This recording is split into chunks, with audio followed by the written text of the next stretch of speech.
What's up, you guys? I am here in the laundry room. I'm with Mel. You can see she's been sick. Something's wrong with her. I don't know what's wrong. Since earlier today, she's been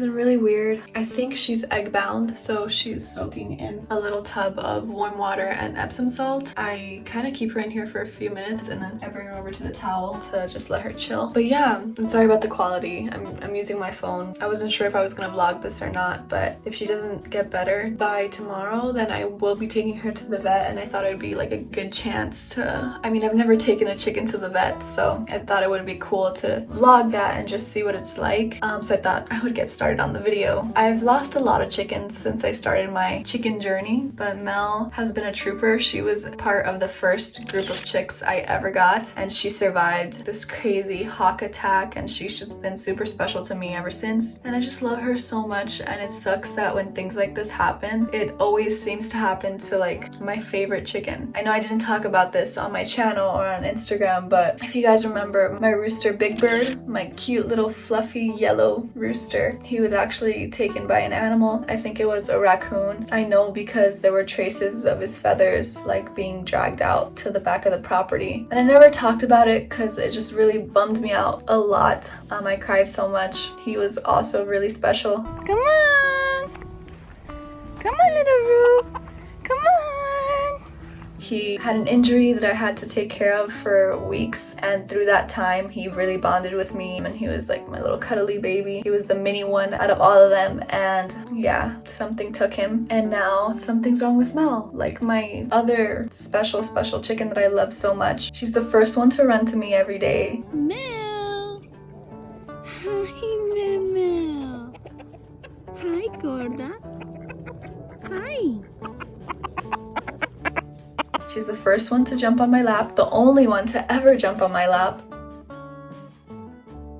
She loves cuddling with me, and she loves when I pet her, and she just sits on my lap for hours and like falls asleep while I pet her. And I've had so much loss with like chickens and stuff, so I should be used to it by now, but sucks when it's one of your special ones. But anyway, I've been rambling, and this is like the worst quality, so you guys have been having to sit through this terrible quality part of the video. But I just wanted to say that the only thing I can think that's wrong is that she's egg bound. That means that they're having trouble laying an egg, that it's stuck in there somewhere. So I've just been like soaking her in some warm Epsom salt water, and then I've been giving her water with electrolytes and like a little, well, I'll show you guys. I've been giving her in that little syringe some water with electrolytes. There she has her chicken feed, she hasn't eaten it, and then on that napkin is just crushed up Tums. I don't know how I'm gonna feed her the Tums. She doesn't want to eat it, but she seems to be doing a little bit better. Like every now and then she like perks up and like I think she tries to push the egg out, and then she kind of relaxes again, and it looks like she's falling asleep. Basically she starts to like drop her head and kind of fall asleep.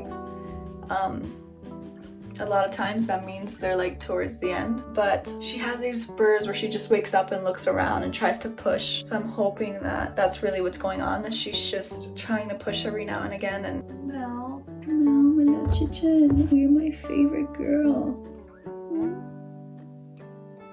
Please don't do this to me. Anyway, wish me luck. Hopefully she survives the night. If she doesn't, this video won't go up because what's the point of it? But I'm really hoping she survives the night, and if there's not an egg here on this towel by morning, then I will be taking her to the vet. I don't know how much that's gonna cost, what they're gonna do, if it's gonna make it worse. We'll see.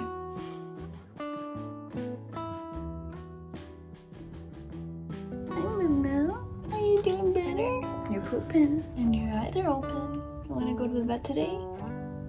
Yeah? Guys, excuse my messy garage. I just came back to check on her. It's been like about an hour since I checked on her this morning, and she walked out of the laundry room herself into the garage, and she's like standing on her feet again, which I think is an improvement. I left the door open for her this morning just so she can get some sunlight, and she walked out.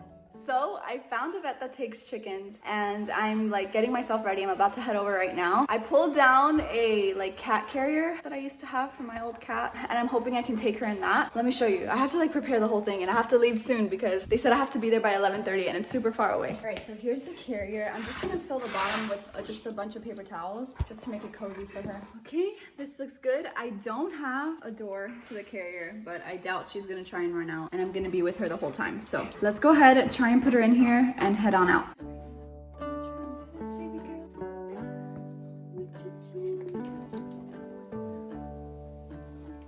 Vet. We're going to the vet. Good girl. I know there's no door, but don't get out.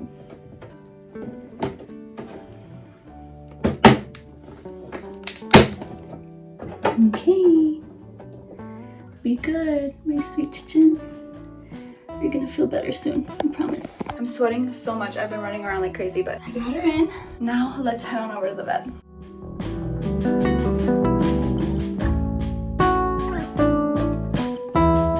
Hey, Mama, are you ready? Huh? Are you ready to go to the vet? I hope you feel better soon, baby girl.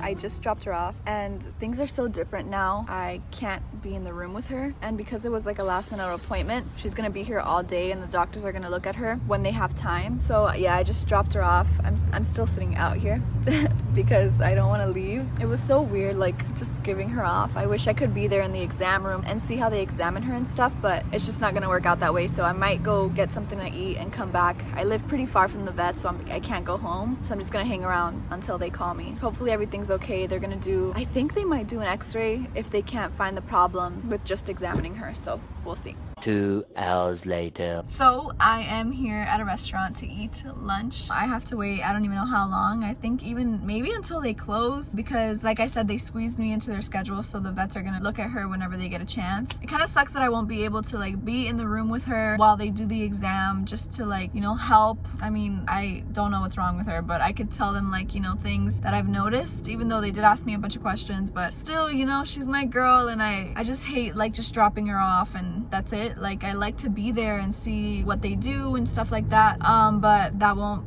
be happening, unfortunately. So I am just killing time. I stayed there for an hour or two in just in the waiting room, but now I'm gonna eat something and then head back, I guess. I really hope that they find out what's wrong with her. I'm so worried.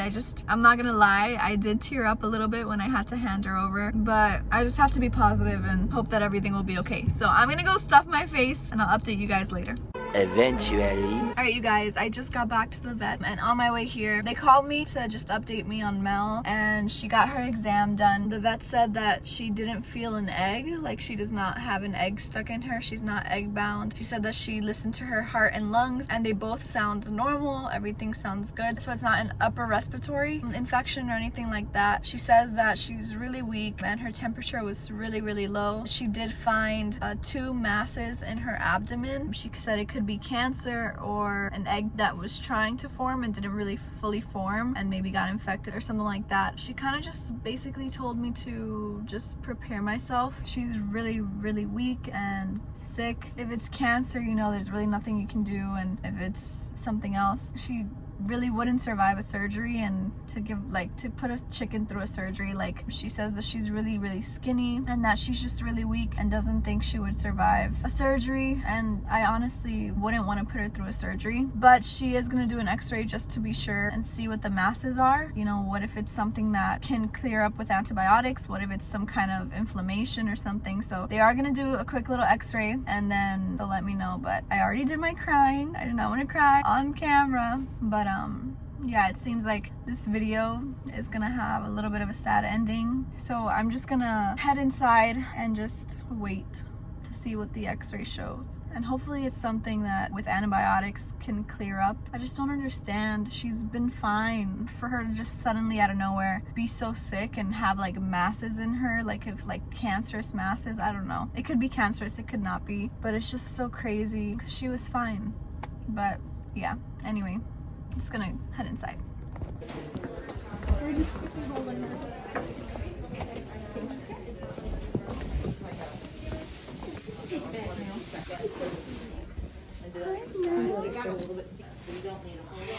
That would be in just a minute, okay? Okay, thank you. If you want to hold her. Sure. Aww, she's such a sweet chicken. No.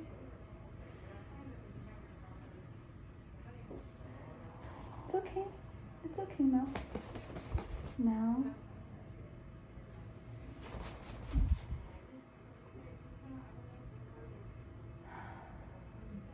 So we did get some x-rays, and remember I told you I palpated something kind of odd in there. Yeah. So this, she's full of what I suspect are tumors. So what I'm seeing here, her head's up here, there's her little wings. Normally they don't have a diaphragm like we do, they're just kind of like one space. And so normally the heart's supposed to be down here, but it's actually being pushed up to here, because this right here is a big tumor, and she's got some smaller ones here and here, and this is a really big one here. And that's what some of those things that I was palpating when I went into her little cloaca. This is grit. This is just in her GI tract. Okay, this is a view on her side, and you can really see these here, these round things. And to me, they seem more like tumors. Now they could also be reproductive tumors as well. Irregardless, it's basically causing her to lose weight, not feel well, and it's pretty spread out throughout her body. So unfortunately, there's not a whole lot we can do for it. It would explain, why she's acting the way she is. And it's nothing that you did or anything like that. It just sometimes happens. What causes? Chickens in general are really prone to reproductive diseases in general because they are bred to have eggs and to make eggs every day, and so that does take a toll. But there are certain there's a condition called lymphoid leukosis, which is a viral disease that can turn into cancer at some point, and it's just something that they get. Not all birds get it. It's not anything that's really contagious, and it could just be genetics as well. Like, do we have any idea how old she is? She is like 5. 5, okay. So, middle age for a chicken. So, I feel at this point the kindest thing to do would be to, euthanize her and send her to heaven. She's not eating much anymore. I can certainly see why. There's no room in there. This should be nice and open. That's where her lungs are, and the fact that this is pushing up against her poor little heart. She probably can't breathe real well either. It's almost like being pregnant, but not even having a diaphragm to keep everything under your chest. She's pretty miserable right now, and I don't think she's long for this world anyways, but I can certainly guarantee that she's very uncomfortable. And just the fact that, she can't lift up her head. Her temperature is extremely low for a bird. It's 10 degrees colder than she should be, which is very, very cold. And I can see why. So, my recommendation would be, to put her out of her misery. And we can do that. You don't have to be present for that. We can do that. If you want to be present, we can do that too. We can also make you a little paw print. We can make the cutest little footprints, so we can do that for you. I'm so sorry. I wish I had better news. She was a pretty sick girl, and like I said, it's nothing you did wrong. It's just, luck of the draw, unfortunately. Do you have someone feel pain when you euthanize? So I usually sedate them first, and so that they're completely out, and then I give them a second injection that basically stops the heart. So no, they're not. To answer your question, would you like to be with her? Okay. I'll put you in a room. We're gonna get you in a room, okay? And Faith will get you to sign some forms, and then we'll go ahead.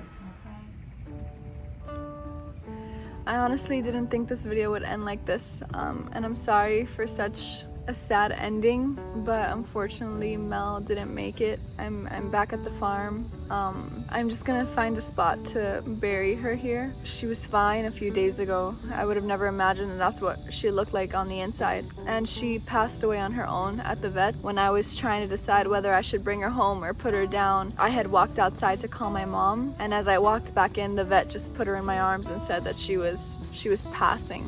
so I didn't make the decision. She passed on her own. This is like a really weird video to film and to post because, like I said, the ending isn't a happy one, but I think this could be like an educational video. There were a lot of things that the vet said that were super interesting, and you know, maybe this video will help someone or help someone learn about chickens, but I'm very grateful to have had Mel. I'm gonna try not to cry because I've cried enough. We wrapped her in a towel at the vet, and I'm just gonna find a spot for her here on the farm to bury her. I don't want to cry on camera, but I'm sorry, it's just so weird I'm putting this on YouTube.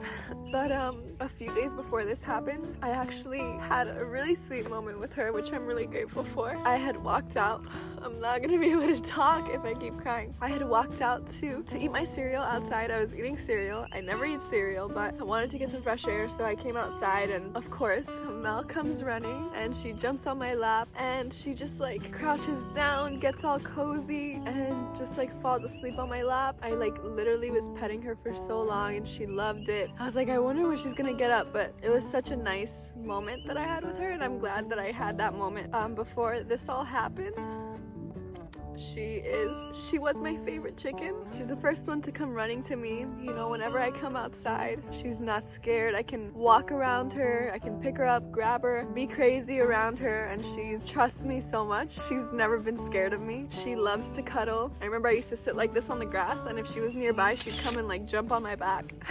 This is so crazy. This happened out of nowhere. And to know that she was living for who knows how long with all those tumors in her, she never showed any signs, you guys. She was the healthiest chicken. She runs around, eats, plays, the first one to grab all the little lizards and stuff.